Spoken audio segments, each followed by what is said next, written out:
So எங்களை விட பேரண்ட்ஸ்க்கு வந்து பார்த்தீங்கன்னா ரொம்ப சந்தோஷமா இருந்தது. ஏன்னா இந்த அளவுக்கு வாங்கியிருக்கோம்ல, பண்ணியிருக்கோம்ல. அதனால சொல்றது மாசம் மாசம் கட்டிக்கலாம் இல்லை மூட்டலான்ற நம்பிக்கை இருக்கும். இதுக்கும் மாசம் நகைக்கும் வட்டி கட்டிக்கின்னு அது ஆமா ஆசை. ஹாய் ஃப்ரெண்ட்ஸ், எல்லாரும் எப்படி இருக்கீங்க? ஃப்ரெண்ட்ஸ் நம்ம என்ன வீடியோ பார்க்க போகிறோம் சொல்லிட்டு பார்த்தீங்கன்னா, தொடர்ந்து ஒரு வாரமாக வந்து பார்த்தீங்கன்னா கமெண்ட்டில் ஒரே கமெண்ட் தான். என்னன்னு சொல்லி பார்த்தீங்கன்னா ஏசி வாங்குறது வந்து அதை பற்றியே வந்து பார்த்தீங்கன்னா நிறைய பேர் கமெண்ட்டில் கேட்டிருந்தீங்க. ஸோ அதை பற்றி தெளிவாக பேசலாம் தான் இந்த வீடியோ வந்து ஸ்டார்ட் பண்ணியிருக்கோம். ஏன்னா நிறைய பேர் கமெண்ட்டில் இந்த மாதிரி கேட்டிருந்தீங்க. என்னென்னா உங்களுக்கு எது ஏசி, இந்த வீட்டுக்கு ஏசி போட்டால் எப்படி இருக்கும், ஏசி எவ்வளோ, அதுக்கப்புறம் வந்து பார்த்தீங்கன்னா ஏசி எவ்வளோன்னு கேட்டிருந்தீங்க, நெட் கேஷா இல்லை இஎம்ஐயில் எடுத்தீங்களா அப்படின்னு சொல்லிட்டு நிறைய கொஸ்டின் கேட்டிருந்தீங்க. ஸோ எல்லாத்துக்கும் ஆன்சர் பண்ணலாம் தான் இந்த வீடியோ வந்து ஸ்டார்ட் பண்ணியிருக்கோம். சரி வாங்க ஃப்ரெண்ட்ஸ் வீடியோ பார்க்க போகலாம். வீடியோ ஃபுல்லாக ஸ்கிப் பண்ண பாருங்க. இது வரைக்கும் நம்மளோட சேனல் யாராவது சப்ஸ்கிரைப் பண்ண பார்த்துனா இருக்காங்க, சப்ஸ்கிரைப் பண்ணிக்காங்க. போக வீடியோ பார்க்கலாம். ஃப்ரெண்ட்ஸ் இப்போ வந்து பார்த்தீங்கன்னா ஏசி ஓடிட்டு இருக்கு. ஃபர்ஸ்ட்லாம் வந்து பார்த்தீங்கன்னா ஏசி இல்லாதப்போ ஃபேன்லாம் போட்டால் சவுண்டு கேட்கல ரொம்ப. ஸோ வீடியோவில் அதனால ஃபேன்லாம் நிறுத்திட்டு எவ்வளோ வேர்வை இருந்தாலும் எவ்வளோ கச்ச இருந்தாலும் நாங்கள் அதுலேயே இருந்து தான் வீடியோ எடுப்போம். ஏசி வந்தோடனே வந்து பார்த்தீங்கன்னா ஏசி போட்டுட்டே வீடியோ எடுக்கிறோம். ஏன்னா அந்த சவுண்டு கேட்காது, அந்த அளவுக்கு எதுவும் இது வராதுல்ல, இறைச்சல் வராது. ஸோ அதனால ஏசி போட்டு தான் பார்த்தீங்கன்னா வீடியோ எடுக்கிறோம். இப்போ நம்ம வீட்டில் ஏசி ஓடிட்டு தான் இருக்கு. ஸோ இது எத்தனை நாள் ஆசை தெரியுமா எனக்குலாம். அது இந்த வீடியோவும் இந்த ஏசி சம்மந்தமாக தான் வீடியோவே. ஆமாம். ஸோ சின்ன வயசுலேருந்து என்னோட ஆசை மட்டும் இல்லை, உன்னோட ஆசை இதுதான். ஸோ இந்த விஷயத்த கேட்ட ஆசைன்றதை விட நம்மளாம் ஏசி வாங்குவோமா அப்படின்ற மாதிரி ஒரு இது வாங்கி இருக்கலாம் அப்படின்ட்டு எல்லாராலையும் வாங்க முடியும், புரியுதா? ஸோ எங்களை விட பேரண்ட்ஸ்க்கு வந்து பார்த்தீங்கன்னா ரொம்ப சந்தோஷமா இருந்தது. ஏன்னா இந்த அளவுக்கு வாங்கியிருக்கோம்ல, பண்ணியிருக்கோம்ல. அதனால வந்து பார்த்தீங்கன்னா அவங்க ரொம்ப சந்தோஷப்பட்டாங்க. ஏன்னா அவங்களோட ஆசை தானே. சம்டைம் சின்ன இதெல்லாம் நம்ம பசங்க அனுபவிக்கலே சொல்லிட்டு கஷ்டப்படுவாங்க. இந்த மாதிரி தான் அவங்க முன்னாடி காட்டும் போது அவங்களும் ரொம்ப ஹாப்பியாக ஃபீல் பண்ணாங்க ஃப்ரெண்ட்ஸ். ஸோ இதை பற்றி என்ன எக்ஸ்பிளைன் பண்ண போகிறோம் சொல்லி பார்த்தீங்கன்னா, ஸோ நான் பண்ணுறதோட மோனோ பண்ணால் கொஞ்சம் நல்லா இருக்கும். ஏன்னா அவருக்கு ஏசி பற்றி எல்லாமே தெரியும். ஸோ அதனால் அவரு பண்ணால் நல்லா இருக்கும் தானே.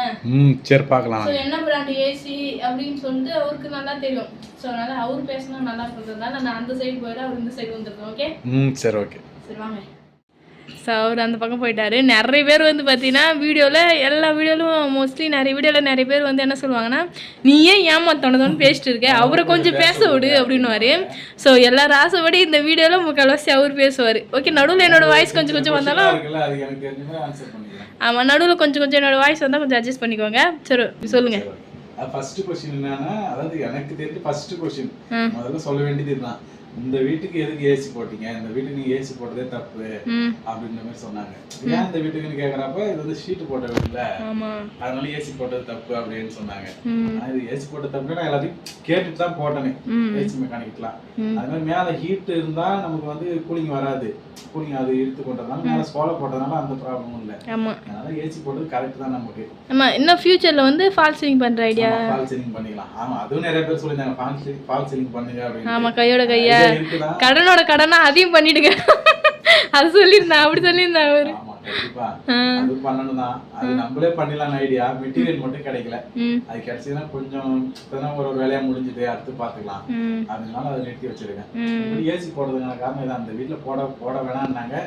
பட் ஆனா பின்னாடி பண்ணிக்கலாம் பால்சிங்க அப்படின்றதுனால இப்ப போட்டுருக்கு. இந்த ரூம் வந்து கொஞ்சம் பெருசு, 10க்கு 16 அந்த சைஸுக்கு நீங்க எதுக்கு ஒரு ஏசி 2 பேருக்கு போடுறீங்க? எங்களுக்கும் அந்த தோணுதான் ஏன் இவ்வளவு நீட்டு போடுறோன்ட்டு.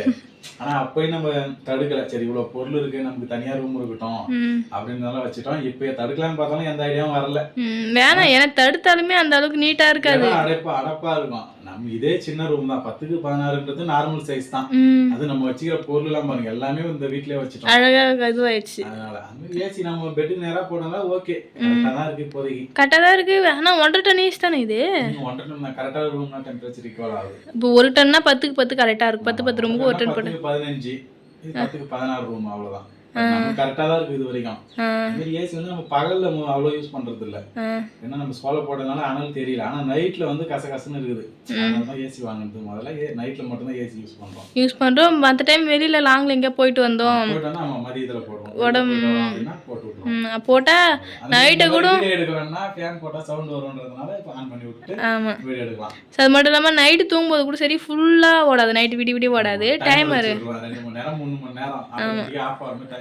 ஆமா, ஆஃப் ஆயிட்டாலும் நமக்கு ஒன்றும் தெரியாது. இது கச்ச கச்சன்னு இருக்கிற மாதிரி தெரியாது, நல்லா இருக்கும். நெக்ஸ்ட் வந்து பாத்தீங்கன்னா நெக்ஸ்ட் வந்து பார்த்தீங்கன்னா நிறைய பேர் வந்து 24லேயே வச்சு யூஸ் பண்ணுங்க கரண்ட் கம்மியாகும் சொல்லியிருந்தாங்க. அது நமக்கு தெரியும். ஸோ இது ஒரு 24ல வச்சாலும் எக்கோ மோட் போட்டுருவோம். ஆமாம் இப்போ கூலிங் ஆயிடுச்சுன்னா எக்கோ மோட் போட்டா அப்படியே ஃபேன் ஸ்பீடு குறைஞ்சிரும். கரண்ட் பில் சேவ் பண்றதுக்காக அந்த பிளான். ஸோ இப்போ வந்து பார்த்தீங்கன்னா 24ல் தான் யூஸ் பண்ணுறோம். பட் வந்து ஒரு டைம் வந்து நாங்கள் 30 வச்சிட்டோம். 30 வச்சு நான் பட்ட கஷ்டம் இருக்குது. ஓய் கூலிங் வரல, நல்லா வேர்த்துருச்சு, அவருக்கு நல்லா வேர்த்துது, எனக்கு நல்லா வேர்த்துது. தூக்கம் என்னடா இது ஏசி ஓடு தானே அப்படியே நமக்கு இப்படி வேர்க்குன்னு சொல்லிட்டு பார்த்தா 30ல் இருக்கிறதுனால வந்து பார்த்தீங்கன்னா அந்த அளவுக்கு வந்து கூலிங் வரல. அப்புறமா 24ல் மாற்றி வச்சுட்டு தூங்கணும். நெக்ஸ்ட் வந்து ஏசி மாடல் வந்து நம்ம ப்ளூ ஸ்டார் தான் எடுத்துருக்கோம். அது என்ன மாடல் கேட்டீங்க, அது அப்பவே தெரிஞ்சிருக்கும் வீடியோல. ஆமா ப்ளூ ஸ்டார் ஏன்னா இதுலயே தெரியுதுல டாப் பிராண்ட்ல ப்ளூ ஸ்டார் ஒன்னு. அப்படின்றதுனால ப்ளூ ஸ்டார் நல்லா இருக்கும்ன்றதுனால ப்ளூ ஸ்டார் எடுத்தோம். நாங்க வந்து 5 ஸ்டார் அதான் மெயின். ஏன்னா 3 ஸ்டார் வந்து நம்ம கரண்ட் பில் கொஞ்சம் எக்ஸ்ட்ரா ஆகும். 5 ஸ்டார் கரண்ட் பில் குறையும்ன்றதுனால 5 ஸ்டார் எடுத்துட்டோம். ஆனா அமௌண்ட் அதை விட இது ஒரு 6 ரூபாய் 6000 ரூபாய் எக்ஸ்ட்ரா நினைக்கிறேன். 35 36 வந்தது, 30 40 இது கரெக்டா 39க்கு பேசி வாங்குனது. ஆமா. ஸோ எவ்வளோ நேரம் ஆச்சு. நாங்கள் விழுப்புரத்தில் எல்லா கடையிலையுமே சுற்றி பார்த்தோம். ஸோ நிறைய பேர் எந்த கடையில் வாங்கணும்னு சொல்லி கேட்டிருந்தாங்க. ஃபைனலாக பூர்விகால தான் வாங்கணும். ஆமாம் பூர்விகால ஓரளவுக்கு கரெக்டாக அந்த மாதிரி ஆமாம். ஏன்னா எல்லா கடையிலும் விசாரித்து பார்த்தோட எங்களுக்கு கொஞ்சம் ஓகேன்ற மாதிரி தோணுதுன்னா நாங்கள் அங்கேயே வாங்கிட்டு வந்தோம். ஸோ அவ்வளோதான் ஃப்ரெண்ட்ஸ். அடுத்து வந்து பார்த்தீங்கன்னா 5 ஸ்டார். ஏன் 5 ஸ்டார் வாங்கணும் முக்கியமான காரணம் என்னென்னா அந்த கரண்ட். ஸோ நாங்கள் 3 ஸ்டாரே வாங்கிக்கலாம். வாங்க போகிறது லைஃப்ல இல்லை, ஃபர்ஸ்ட் டைம் வாங்குறோம். அது இதுக்கப்புறம் அடுத்து வாங்க முடியுமா, மாற்ற முடியுமா? அதை ஒரு முறை தான் வாங்க போகிறோம். அதை கொஞ்சம் பெஸ்ட்டாகவே வாங்கிக்கலாம் நமக்கு தெரிஞ்ச அளவுக்கு. ஆமாம், அப்படின்னால 5 ஸ்டார் வாங்கி வச்சு 3 ஸ்டார்னா எனக்கு வந்து எப்படின்னா மாதம் ஒரு 1000 2000 அந்த மாதிரி டபுளாக கரண்ட் பில் வருன்றதுனால 5 ஸ்டார் வாங்கணும். 3 ஸ்டார் யூஸ் பண்ணதுல 3 ஸ்டார் தான். ஆனா மத்தவங்க சொல்லுவாங்க கரண்ட் பில் தான் குறையும். அங்கேயும் கடையிலயும் அதே தான் சொன்னாங்க. ஆனா நாங்க சரி மாசம் 1000 2000 எக்ஸ்ட்ரா கட்டுறதுக்கு இந்த 6000 பார்த்துன்னு விட்டுட்டோம் அப்படின்னா மாசம் இது கட்ட தானே போறோம். மொத்தமா சேர்த்தா கொஞ்சம் யூஸ் பண்றது யூஸ் பண்ணலாம் திட்டமா நமக்குன்னு சொல்லிட்டு அப்படியே வாங்கணும். ஏசி வாங்குறதுல தொடர்ந்து இந்த கேள்வி தான் அந்த வீடியோக்கு. நெக்ஸ்ட் முக்கியமான क्वेश्चन என்னன்னு சொல்லிட்டு பார்த்தீங்கன்னா ஏசி எவ்வளோன்னு சொல்லிட்டு கேட்டிருந்தாங்க. ஏசி ரேட் வந்து 39000. அதாவது அவங்க சொன்ன ரேட்டு 45 சொன்னாங்க. ஆமா 45 சொன்னாங்க. அதுக்கப்புறம் டிஸ்கவுண்ட் 5000. அதாவது அப்படிதான் சொல்லுவாங்க. 45000 சொல்லி 5000 டிஸ்கவுண்ட் போட்டு 40000 சொன்னாங்க. அதுலயும் நாங்க வந்து குறைச்சி அதை நான் வந்து 38 37 தான் பட்ஜெட். ஆமா அதுக்கு மேல இல்லைங்கன்ட்டு 38 கேட்டோம். இல்லன்ட்டாங்க. அவங்க பெரிய ஃபுல்லா அவங்க மேனேஜர்ல இருந்து அவர் மேல அவங்க பேசினாரு. மெயில் போட்டு 1000 ரூபாய் குறைச்சாங்க. அதான் 40ல இருந்து 39க்கு வந்தாங்க. அதுக்கு மேல ஒண்ணும் பண்ண முடியாதுப்பா அப்படின்ட்டாங்க. அப்படி இப்படி பார்த்தாலே இது ஒரு 45000 வந்துச்சு ஏசி. அதான் சொல்றேன் டீடைலா சொல்றேன். சரி ஓகே 39 முடிஞ்சிச்சா. அதுக்கப்புறம் இன்ஸ்டாலேஷன்லாம் வந்து இது வந்து 825 ரூபாய் இன்ஸ்டாலேஷனுக்கு. 3 ஸ்டார்னா 1600 ரூபாய். 5 ஸ்டார்ன்றதுனால 825 ரூபாய் சொன்னாங்க. 825 ரூபாய் போக அதுக்கப்புறம் வந்து பார்த்தீங்கன்னா இது டெலிவரி சார்ஜ் வந்து ஒரு 300. ஆமா டெலிவரி சார்ஜ் 300. அதான் அப்படின்னு எல்லாமே சொல்ல முடியாது. எல்லாமே அந்த செலவு தான். நாங்கள் அதான் வீடியோவில் சரி தெளிவாக சொல்லிடலாம்னு சொல்லிட்டு இந்த வீடியோ ஸ்டார்ட் பண்ணோம். அப்படி பார்த்தோன்னா டெலிவரி அப்புறம் இன்ஸ்டலேஷன் ஏசியோட சேர்த்து 40000 ஆயிடுச்சு. நான் ஏன் 5000 எக்ஸ்ட்ரா சொன்னேன்னு சொல்லிட்டு அவரே சொல்லுவார். நெக்ஸ்ட் வந்து 5000 இருக்குன்னா ஸ்டெபிலைசர் இருக்கு பாருங்க. ஆமாம் பக்கத்தில் ஃபர்ஸ்ட் வந்து ஸ்டெபிலைசர் வாங்கல. ஏன்னா மோஸ்ட்லி வந்து இன்வெர்டர் ஏசிக்கு வந்து ஸ்டெபிலைசர் தேவையில்ல. ஸ்டெபிலைசர் இல்லாம தான் ஒரு 2-3 நாள் ஓட்டணும். நம்ம ஏரியால வந்து நம்ம வில்லேஜ் சைடுல வந்து கொஞ்சம் கரண்ட் வந்து சப்ளை கம்மியா வருது. ஆமா இன்வெர்டர் வச்சதுக்கு அப்புறமே கொஞ்சம் வெயில் டைம்ல கம்மியா வரும். மழை டைம்ல வந்து சப்ளை அதிகமா வரும். வெயில் டைம்ல கம்மியா வருது, மழை டைம்ல அதிகமா வருதுன்றதுனால அந்த மாதிரி இருக்க கூடாது. சப்ளை கரெக்டா வருதுன்னா நீ இன்வெர்டர் ஏசி வந்து யூஸ் பண்ண தேவைதான். அப்புறம் என்ன பண்றது, சப்ளை எந்த விதமா இருந்தாலும் ஸ்டெபிலைசர் வச்சா கொஞ்சம் நல்லது. ஸ்டெபிலைசர் வைக்கலாம்ன்றதுனால அப்புறம் ஸ்டெபிலைசர் போனோம். அதான் டபுள் பூஸ்டர் வாங்கலாம். சிங்கிள் பூஸ்டர் வந்து 1500 ரூபாய் 2000 ரூபாய்க்குள்ள தான் வரும். இது வந்து டபுள் பூஸ்டர் எவ்வளவு 3800 ரூபாய். 4000 ரூபாய் சொல்லி அது ரேட்டு 3800 ரூபாய்க்கு வாங்கினேன். தெரிஞ்ச கடையில் தான் அது வாங்கினது. அப்படிதான் டோட்டலா ஒரு 45000 வந்துச்சுன்னு வச்சுக்கேன் ஏசி வாங்கினது. ஆமாம் ஃப்ரெண்ட்ஸ் நிறைய பேர் வந்து கேட்டிருந்தீங்க. ஸோ ஏசியோட ரேட் வந்து இதுதான். ஏசியோட ரேட் வந்து பார்த்தீங்கன்னா 40000 அப்புறம் குறைச்சி 39க்கு கொடுத்துருந்தாங்க. அடுத்து வந்து பார்த்தீங்கன்னா நிறைய பேர் கேட்ட முக்கியமான கொஸ்டின் என்னன்னு சொல்லிட்டு பார்த்தீங்கன்னா நெட் கேஷில் எடுத்தீங்களா இல்லை வந்து இஎம்ஐயில் எடுத்தீங்களா சொல்லிட்டு கேட்டிருந்தீங்க. ஏசி எடுத்து அன்னைக்கே கேட்டாங்க. ஏன்னா இது எல்லாருக்குமே இருக்கிறது தான். நம்மளுமே அதான் ஸ்டார்டிங்கில் நினச்சோம், இஎம்ஐலாவது எடுக்கணும், ஏன்னா ஹீட்டு தாங்கலை சொல்லிட்டு அப்படி எடுக்கணும் தானே நினச்சோம்.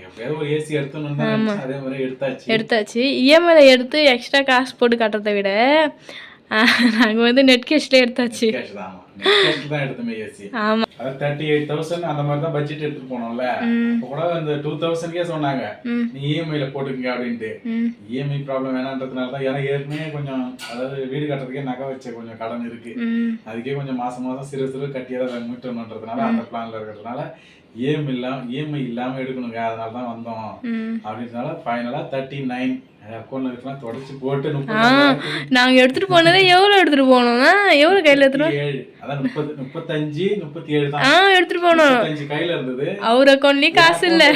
ஆமா, என் அக்கௌண்ட்ல 2000 இருந்தது. அது 37 ரூபா போட்டோம் பட்ஜெட். அதுக்குள்ளே முடிஞ்சிரும் அப்படின்றதுனால கடைசியில அவர் அக்கௌண்ட் என்னோட அக்கௌண்ட் எல்லாத்தையும் தொடச்சி கிடச்சி ஏசி வாங்கிட்டு வந்தோம். 9,000 300 ரூபா கூட டெலிவரி சார்ஜ் பே பண்ணணும். அதையும் இருக்கிறத தொடச்சி 0 அக்கௌண்டோட வீட்டுக்கு வந்தோம். இருக்கிறதுலாம் தொடச்சி தான் வாங்கணும். ஆனா நெட் கேஷ் தான். கடன் இல்லாத அளவுக்கு கொஞ்சம் பாத்துக்கலாம். ஏன்னா ஒரு கடன் தான் அட்ஜஸ்ட் பண்ணிக்கலாம். எப்படி சொல்றது, மாசம் மாசம் கட்டிக்கலாம், இல்ல மூட்டலான்ற நம்பிக்கை இருக்கும். அது ஆமா, ஆசைப்பட்டு வாங்கிட்டு அப்புறம் அதுவே வெறுக்கிற மாதிரி இருந்துடக்கூடாது அப்படின்றதுனால என்ன ஆனாலும் பரவாயில்ல, நம்ம நெட் கேஷ்ல வாங்கிக்கலாம். ஸோ பொருள்லாம் என்னை பொறுத்த வரைக்கும் அப்படி, என்னை பொறுத்த சரி, மனோவை பொறுத்த வரைக்கும் சரி, டிவியும் சரி. வீடு வந்து கடன் வாங்கி வாங்கினா கொஞ்சம் இது வீடுன்றது நமக்கு அத்தியாவசியம். அதனால கடன் வாங்கி அவசியமா தேவைப்பட்டது, ரெடி பண்ணிக்கலாம்ன்றதுனால ஆக மொத்தம் நாங்கள் அது கடன் வாங்குறது இன்ன வரைக்குமே வந்து எங்களுக்கு ஒரு கஷ்டமா தோணலை. ஏன்னா நம்ம இருக்கிறதுக்குன்னு வாடகை 4000 கொடுத்து மேனேஜ் பண்ணதுக்கு, இப்போ அது இல்லாமல் நம்ம சொந்த வீட்டில் இருக்குது மூட்டலாம். ஸோ அதையும் தாண்டி நம்ம சொந்த வீட்டில் இருக்குது, அது எவ்வளோ பெரிய சந்தோஷமாக இருக்குது. அதனால எனக்கு அந்த இதில் வந்து பார்த்தீங்கன்னா எந்த ஒரு கஷ்டமும் இல்லை. ஓகே, நல்லது தான் நம்ம பண்ணது, கரெக்ட் தான் நம்ம பண்ணதுன்னு சொல்லிட்டு எங்களுக்கு தோணுச்சு. ஸோ ஏசின்றதுலாம் வந்து பார்த்தீங்கன்னா இதெல்லாம் தேவையில்ல, இஎம்ஐலாம் தேவையில்ல. இஎம்ஐ அதாவது அமௌண்ட் கம்மியாக ஒரு 20 இருக்கு, பேலன்ஸ் இஎம்ஐ பண்ணிக்கலாம்னா கூட நான் எடுத்துருக்க மாட்டேன். சரி, பொறுமையா சேர்த்து வச்சு நம்ம வாங்கிக்கலாம். ஏன்னா அது பொறுமையா கூட வாங்கிக்கலாம். கையில கொஞ்சம் அமௌண்ட் இருந்தது கரெக்டா, சரி இதுல வச்சு வாங்கிடலாம். ஏன்னா எப்பயா இருந்தாலும் வாங்கிதான் ஆகணும். இந்த வீட்டை பொறுத்த வரைக்கும்னா கொஞ்சம் வெயில் நல்லா கொஞ்சம் கஷ்டமா இருக்கு. முடிஞ்ச அளவுக்கு பகல்ல அட்ஜஸ்ட் பண்ணிக்கலாம். நைட்ல வந்து தூக்கம் இது ஒரு சாக்கு எனக்கு. அங்க இருக்கும்போது கேட்டுட்டு இருந்தேன், அங்க வந்து ஹவுஸ் ஓனர் வந்து ஹோல்ஸ் போடக்கூடாது அப்படின்னு சொல்லிட்டு ஏதாவது சொல்லுவாங்க, அது சொல்ல அதனாலே எதுவுமே கேட்கல. அங்க இருக்கும்போது வாங்கிருக்கலாம். அதாவது ஹவுஸ் ஓனர் ஒத்துக்கலன்னா அங்க ஹோல்ஸ்லாம் போனதுனால விட மாட்டாங்க. நாங்களும் கேட்கணும் கடைசி வரைக்கும் கேட்கல. சரி, எப்படியும் அவங்க விட மாட்டாங்க, தெரிஞ்ச கதை தானே அப்படின்னு விட்டாச்சு. அங்க போற மாதிரியா தான் லோன் போட்டா இஎம்ஐ எடுத்துருப்போம். ஏன்னா வேற கடன் இல்லைல்ல, சரி இது மட்டும் தான் நான் பாத்துக்கலாம்னு விட்டுட்டு இருக்கலாம். இப்ப நம்ம வீடு கட்ட கடன் இருக்கிறதுனால இது நம்ம கடன் இல்லாம வாங்கணும்னு நினைச்சோம். அதே மாதிரி கடன் இல்லாம வாங்கிட்டு போட்டு நெட் கேஷ்ல வாங்கியாச்சு. இதோட பிளான் வந்து பார்த்தீங்கன்னா எங்களுக்கு வந்து ஒரு வாரமாகவே இல்லை 2 வாரமாகவே நாங்கள் வந்து ஏசி வாங்கி சொல்லல. ஒரு நாள் நைட்டு யோசித்தோம், 2 பேருமே வந்து பாசிட்டிவாக நாங்கள் எங்களுக்குள்ளே வந்து பேசிட்டோம். நம்ம தானே யூஸ் பண்ண போகிறோம், எத்தனை நாளைக்கு நம்ம வீட்டில் இருக்க போகிறதுக்கு எத்தனை வருஷம் இருப்போம்னு நமக்கு தெரியாது. ஆமாம், இருக்க வரைக்கும் சந்தோஷமா இருக்கணும். அமௌண்ட் இருக்கு, சரி ஏசி போட்டா நல்லா இருக்கும், கஷ்டப்படும் எப்ப இருந்தாலும் திடீர் கிட்டத்துல வந்து வாங்குறதுக்கு நான் இப்பயே வாங்கி இருக்கிற வரைக்கும். ஏன்னா எல்லாம் ரேட்டு ஏறிடுனாவே நாங்களும் சரி ஓகே வாங்கலாம்.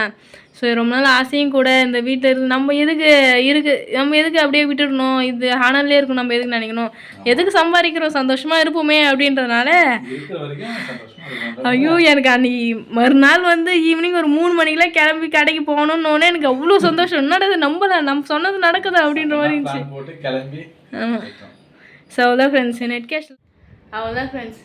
நிறைய பேர் வந்து பார்த்தீங்கன்னா ஏசி பற்றி இந்த மாதிரி நிறைய கேட்டிருந்தீங்க. ஸோ அதுக்கெல்லாம் வந்து பார்த்தீங்கன்னா ஆன்சர் பண்ணிட்டேன்னு சொல்லிட்டு நினைக்கிறேன். ஆன்சர் பண்ணிச்சுல முடிஞ்ச அளவுக்கு இல்லை, நினைச்சதை விட அதிகமாகவே பண்ணியாச்சு, டீட்டெயிலாக சொல்லியாச்சு. சூப்பராக வந்து பார்த்தீங்கன்னா எல்லாத்துக்குமே பதில் சொல்லிட்டோன்னு நினைக்கிறேன். அவ்வளோ ஃப்ரெண்ட்ஸ், இந்த உங்களுக்கு லைக் பண்ணுங்க, ஷேர் பண்ணுங்க, கமெண்ட் பண்ணுங்க, மறக்காம சரண்யா மனோராஜ் யூடியூப் சேனல் வந்து சப்ஸ்கிரைப் பண்ணுங்க. புது போய்ட்டு நெக்ஸ்ட் சூப்பரான வீடியோ மீட் பண்ணலாம். டாடா பாய்.